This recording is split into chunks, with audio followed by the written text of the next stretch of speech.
Sonic in Smash fucking sucks. Yeah, you heard me. I'm done with all the sappy shit, alright? Let's get down to the nitty gritty. Sonic, even at the release of Super Smash Bros. Brawl, had so many iterations to pull from. It is unbelievable how bogged down his entire design would end up being. Of course, I know there were time constraints with his release in Brawl, but dude, in Smash 4, so many characters got overhauls, but he didn't get touched, except for the one move that I liked. So, let's get into it. Starting with his overall design. What the fuck did they do to him? Look how they massacred my boy. While I think the posing in the ultimate render looks actually pretty great, when you see how it's implemented in-game, it's so vanilla. And I ain't talking that rabbit. He just has the stupid shit-eating grin plastered on the side of his face. And in comparison, the model overall just doesn't have the same expressions as it did in Brawl. They're so nothing. Sure, the Brawl model had that large head that was more reminiscent of his proportions from Sonic Adventure to Sonic 06, but at the same time, it was so unique and its own. It felt original, yet iconically Sonic. I think the homogenization of Sonic's model after Brawl is indicative of the homogenization of Sonic's model and branding overall, which I did talk about in the 3rd episode of this year's Sonic Month, which I know a lot of you guys saw. It's fitting that this model, though original to Brawl, was kind of the last we'd see Sonic in that sort of shape, along with beloved voice actor Jason Griffith's reprisal of him. But that's not to say that Sonic's implementation in Brawl was perfect. Far from it. As a matter of fact, I think they could have done a lot more to really make him feel more like Sonic. There's so much more that they could have pulled from. Let's start with specials. You know, the thing that sets each character apart, makes them special. Sonic has Ball, Ball, Ball. Spring. Look, I get it. You get the spin dash, it's a given. But then you get the spin charge? That's the same fucking thing! This, even when playing as a kid, was always very disappointing to me. What a waste of an option. Plus, why does side B, the spin dash, make you hop up first before blasting off? That's not even what happens in the game. It just makes no sense. It's the same thing, you're just a ball. It's still pointless. Neutral B is the homing attack, which does make sense, but I think it's kind of a waste of potential, especially with the sound effect choice. It just sounds so splashy. I would much prefer the sound effect that is more like a wind noise from Sonic Adventure and Adventure 2. And of course, that leaves us with up B, the spring jump. I think this is the only move that works as intended and isn't egregious.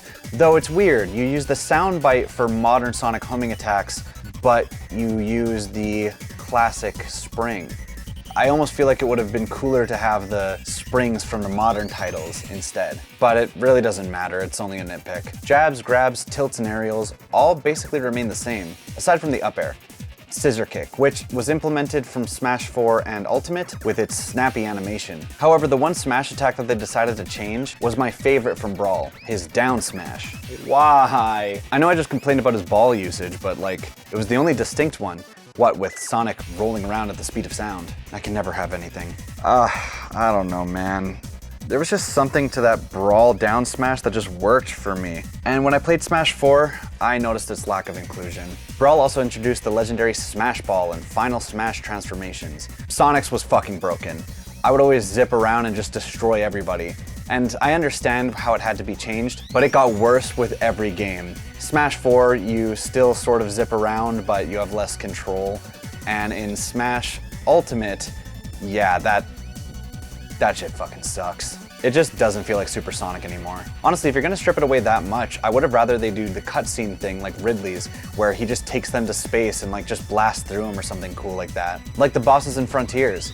That shit would be incredible every time. And so, if I'm gonna be the guy to judge the lack of substance in Sonic's moveset, then goddammit, I'm gonna bring some substance to that damn moveset. For this, I'm gonna need my notepad. I think most jabs, grabs, and tilts should stay the same, just with more snappy and dynamic key poses.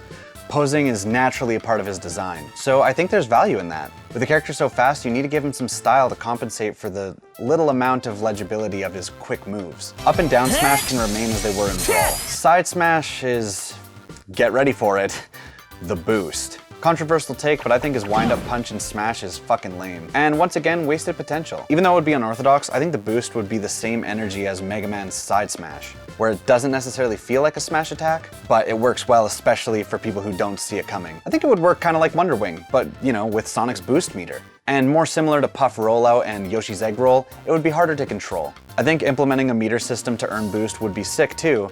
For how much damage you give, you earn boost slowly, but on top of that, up B remains a spring jump, except for the addition of the trick system. After using up B, by pressing Z, you can perform tricks at the cost of being able to dodge. Is this overcomplicating things? Probably. But I like risk versus reward. But I think it would be great to find a way to mix old and classic with new and modern sensibilities, all while giving more versatility to his boost meter gimmick. And it's important to note that I think the trick system would only be engaged by pressing Z. If you don't press Z, then it's not engaged and you can still use dodges as normal, even after an up B. It's just something extra. I don't know. I think it'd be cool. Neutral B can remain a homing attack. However, if it's used grounded, I want there to be a more snappy animation of Sonic's jumping into the ball first. And then when he enters the ball in midair, you can have influence on who he's actually shooting at. The way that it works currently, it can be really hard to understand where you're actually gonna homing attack. Usually you just shoot down and it's fucking dumb. For this one, I think it would be similar to Sora's side B, just without multiple hits. Therefore, you could just press the B button and it goes to whoever's closest. The primary point to note here is seeing the lock-on icon first before actually hitting the opponent. Could your opponent then see it coming easier? Sure, but that's never stopped a Sora player from using side B a lot. I think side B would be the light speed or ring dash. Super comparable to Pac-Man's dot munch side B, but with less knockback, meaning if done properly, it could set up for good combo potential. Down B would be spin dash. There's no need for spin charge. It's the same thing. This is a cool thing. If the down B is used in the air, it's used as a drop dash, and you just go barreling towards opponents once you hit the ground. No useless charging in midair. Similar to how the neutral air currently works, I'd like it to further resemble the Insta-Shield from Sonic 3. Similar to how it is now, but instead of slightly gyrating, he is stationary, and if timed right, its strong launch rate sends opponents horizontal, similar to Pichu or Meta Knight's neutral air. And if you hold it in the air till you hit the ground, it works the exact same as your down B. It'll also work as a drop dash. Up air is a mix-up for me. On one hand, I want it to be the Sonic Updraft from Sonic Battle. However, when looking at the rest of the roster, there's already a myriad of other bicycle kick type moves. And the Sonic Scissor, don't Google that, seems to be unique. And it's because of that I don't really want to choose one. So you guys can let me know in the comments. Forward air is Sonic Eagle from Sonic Battle, a downward chop that would have a meteor effect similar to Cloud and Mario's forward air. Back air is the humming top from the Sonic Advance series. Beware though, it'll shoot you off in the opposite direction of where you're facing. However, it'll also turn you around for great mix-up opportunities and offstage setups. Finally, down air has to be the bounce bracelet from Sonic Adventure 2. I will die on the hill that the bounce bracelet needs more love. This move could be used for combo potential, but can only be acted out of so long as it actually hits an opponent. It would have a generous hitbox on all sides, however the bottom portion of it would have a meteor effect hitbox because come on, how fucking hype would it be? You're just off stage, you bounce bracelet down and just whoop, and you just smack somebody in there into the nether. Come on. You would quite literally be making Sonic a meteor at that point. And finally, that is my ideal Sonic moveset for Smash, pulling from all eras of his history and an assortment of systems and mechanics. That's all to say, the worst thing that they ever did take away, aside from his brows, was that one damn taunt. You're too slow! Sonic speed! I'll never forgive Sakurai for what he took from us.